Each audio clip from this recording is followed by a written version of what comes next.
Hello friends, welcome to my channel వైశకుట్టి vlogs. అందరూ ఎలా ఉన్నారండి? బాగున్నారా? మేము బాగున్నామండి. ఈరోజు వీడియోలో రెసిపీ వచ్చేసి స్వీట్ ఫ్రెండ్స్ బ్రెడ్ హల్వా.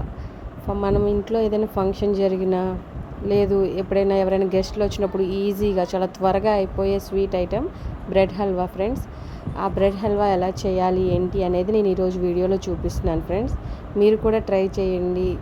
ఎంతో టేస్టీగా యమ్మీగా ఉండే బ్రెడ్ హల్వా ఎలా చేయాలి ఏంటి అనేది నేను ఈ వీడియోలో చూపిస్తాను ఫ్రెండ్స్. ఇంకెందుకు ఆలస్యం, మన ఇంగ్రీడియంట్స్లోకి వెళ్ళిపోదాం పదండి ఫ్రెండ్స్. బ్రెడ్ హల్వా చేసుకోవడానికి నేను ఇక్కడ 7 పీసెస్ తీసుకున్నాను ఫ్రెండ్స్. 7 పీసెస్ బ్రెడ్స్ తీసుకుని వాటిని సైడ్స్ ఉన్న బ్రౌన్స్ మొత్తం కట్ చేసేసుకుని బ్రెడ్ని 4 పీసెస్గా తీసుకున్నాను ఫ్రెండ్స్. ఇదిగోండి ఇలా మొత్తం సైడ్స్ ఉన్న బ్రౌన్ మొత్తం తీసేసి వాటిని 4 పీసెస్గా కట్ చేసుకున్నాను. నేను ఆల్రెడీ ఇక్కడ మిల్క్ వేడి చేసి చల్లార్చుకున్నవి తీసుకున్నాను ఫ్రెండ్స్. 1 కప్పు షుగరు, జీడిపప్పులు, పుచ్చపప్పు తీసుకున్నాను ఫ్రెండ్స్. అండ్ ఇలాచీ పౌడర్ తీసుకున్నాను ఫ్రెండ్స్. ఇవి వీటికి కావాల్సిన ఇంగ్రీడియంట్స్. ఇప్పుడు మనం స్టవ్ వెలిగించుకుందాం ఫ్రెండ్స్. స్టవ్ వెలిగించుకుని ప్యాన్ పెట్టుకోవాలి. ఫ్లేమ్ని మనం ఎప్పుడు మీడియం ఫ్లేమ్లోనే పెట్టుకుని అడ్జస్ట్ చేసుకోవాలి ఫ్రెండ్స్, లో టు మీడియం ఫ్లేమ్లో. అండ్ నేను దీంట్లోకి వచ్చేసి 3 to 4 స్పూన్స్ ఆయిల్ని అయితే తీసుకున్నాను ఫ్రెండ్స్. Oil heat అవనివ్వాలండి. మనకు ఆయిల్ లైట్గా హీట్ అయితే సరిపోతుందండి.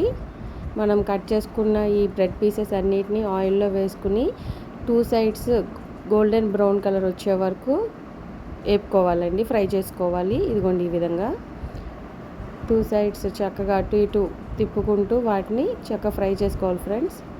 బ్రౌన్ కలర్లో రావాలండి మనకి బ్రెడ్ పీసెస్ అనేవి. మనం ఫ్లేమ్ మాత్రం లో ఫ్లేమ్లో పెట్టుకుని మనం వీటిని ఫ్రై చేసుకోవాలి ఫ్రెండ్స్, లేకపోతే బ్రెడ్ చాలా త్వరగా మాడిపోతాయి అన్నమాట. ఇదిగో ఫ్రెండ్స్, ఈ విధంగా మనం తీసుకున్న బ్రెడ్ పీసెస్ అన్నిటినీ చక్కగా ఇలా యాగనివ్వాలి ఫ్రెండ్స్. ఇదిగోండి చూడండి, ఇవి ఆయిల్లో ఎగేసరికి చక్కగా క్రిస్పీగా ఎగుతాయి ఫ్రెండ్స్. చూసారు కదండి, ఇలా బ్రౌన్ కలర్లో గోల్డెన్ బ్రౌన్ వచ్చేలాగా చక్కగా వేపుకోవాలి. అన్నిటిని ఫ్రై చేసుకుని పక్కన పెట్టుకోవాలండి. ఇప్పుడు మనం ఆల్రెడీ ఇందాట్లా బ్రెడ్ ఫ్రై చేసుకున్న దాంట్లోనే నేను 1 స్పూన్ గీని అయితే యాడ్ చేసుకున్నానండి. అందులో ఇప్పుడు నేను జీడిపప్పులు వేసుకుని వాటిని ఫ్రై చేసుకుంటున్నాను లో ఫ్లేమ్లో పెట్టుకుని. అలాగే పుచ్చపప్పును కూడా యాడ్ చేసుకుని ఈ రెండింటిని గోల్డెన్ బ్రౌన్ కలర్ వచ్చే వరకు చక్కగా ఫ్రై చేసుకోవాలండి.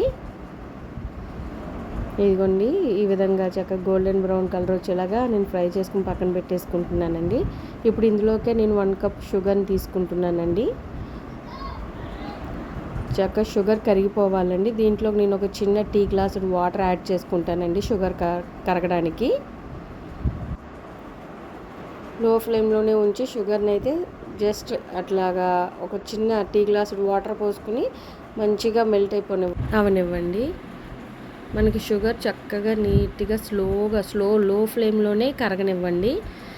షుగర్ మనకి తీగ పాకం వస్తే చాలు ఫ్రెండ్స్. బాగా పాకం వచ్చేయాలి, బాగా దగ్గరగా అయిపోవాలని ఏం లేదు. జస్ట్ అట్లా కరిగి చిన్నగా సన్నగా తీగ పాకం వచ్చేలాగా మరగబెట్టుకోండి. ఇప్పుడు దీంట్లోకి ఇలాచీ పౌడర్ని యాడ్ చేసుకుందామండి. ఇలాచీ పౌడర్ యాడ్ చేసుకుని ఒకసారి మొత్తం అంతా ఇట్లా మిక్స్ చేసేసుకోండి షుగర్ సిరప్ని.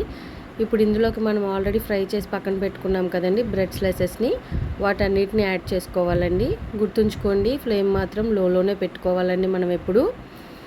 దీంట్లో మనం ఫ్రై చేసుకున్న బ్రెడ్ స్లైసెస్ అన్నిటిని వేసి ఈ బ్రెడ్ స్లైసెస్ అన్నిటికీ షుగర్ సిరప్ పట్టేలాగా మనం చక్కగా కలుపుకోవాలండి. మొత్తం అన్నిటికీ పట్టాలండి. ఇదిగోండి ఈ విధంగా మొత్తం అన్నీ ఆ షుగర్ సిరప్లో మొత్తం చక్కగా నీట్గా మిక్స్ అయిపోవాలండి. ఇదిగోండి ఈ విధంగా చూసారా, చక్కగా దగ్గర పడిపోయింది బ్రెడ్ మొత్తం. ఆ పాకంలో చక్కగా నానిపోతుందండి. షుగర్ మొత్తం బ్రెడ్కి చక్కగా పట్టేస్తుందండి. ఇట్లా మనం లో ఫ్లేమ్లో ఆ షుగర్ మొత్తం బ్రెడ్కి పట్టేంత వరకు ఒక 5 to 10 మినిట్స్ చక్కగా లో ఫ్లేమ్లో ఉడకనివ్వాలండి. ఇదిగోండి ఈ విధంగా చూసారా, చక్కగా షుగర్ అంతా ఈ బ్రెడ్కి పట్టేసింది కదండి. ఇప్పుడు మనం ఇందులోకి ఆల్రెడీ కాచి చల్లార్చుకున్న పాలు ఉన్నాయి కదండి, వాటిని యాడ్ చేసుకోవాలండి. నేను 1 కప్పు షుగర్ తీసుకున్నాను కదండి, అదే కప్పుతోటి పాలనైతే తీసుకున్నానండి. మనం ఆ పాలను తీసుకుని బ్రెడ్ని ఆ పాలలో ఉడకనివ్వడం వల్ల ఏమవుతుందంటే బ్రెడ్ అనేది మెత్తబడుతుందండి. చక్కగా మనం ఇట్లా గరిటతోటి నొక్కుకుంటూ మీకు ఇప్పుడు బ్రెడ్ పీసెస్గా కావాలి అనుకుంటే మీరు స్మాష్ చేసుకోవచ్చు అండి. లేదు కొంతమందికి బ్రెడ్ అట్లాగే ఉండి ఇష్టపడతారండి. అలా అనుకున్న వాళ్ళు బాగా కలపకుండా దాన్ని స్మాష్ చేయకుండా జస్ట్ ఆ పాలని ఆ బ్రెడ్కి పట్టించేలాగా జస్ట్ అలా పైన కలుపుకుంటే సరిపోతుందండి. ఇదిగో నేనైతే మొత్తం స్మాష్ చేసుకోలేదండి. కొంచెం బ్రెడ్ అలా ఉంచాను, పెద్దగా కొంచెంగా స్మాష్ చేసుకున్నానండి. మన బ్రెడ్ హల్వా అయితే రెడీ అయిపోయిందండి. నేను లాస్ట్లో ఒక స్పూన్ గీనైతే యాడ్ చేసుకున్నాను. అండ్ అలాగే మనం ఫ్రై చేసి పెట్టుకున్నాం కదండి జీడిపప్పు, పుచ్చిపప్పును కూడా దీంట్లో యాడ్ చేసేసుకున్నాను. ఇంతేనండి, ఎంతో టేస్టీగా ఉండే బ్రెడ్ హల్వా రెడీ ఫ్రెండ్స్. మీరు కూడా ఇలా ట్రై చేసి చూడండి ఫ్రెండ్స్, మీకు కూడా నచ్చుతుంది.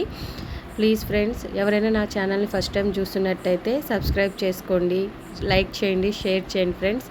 ఎంతో టేస్టీగా యమ్మీగా ఉండే bread halwa ready friends. Thank you and bye friends.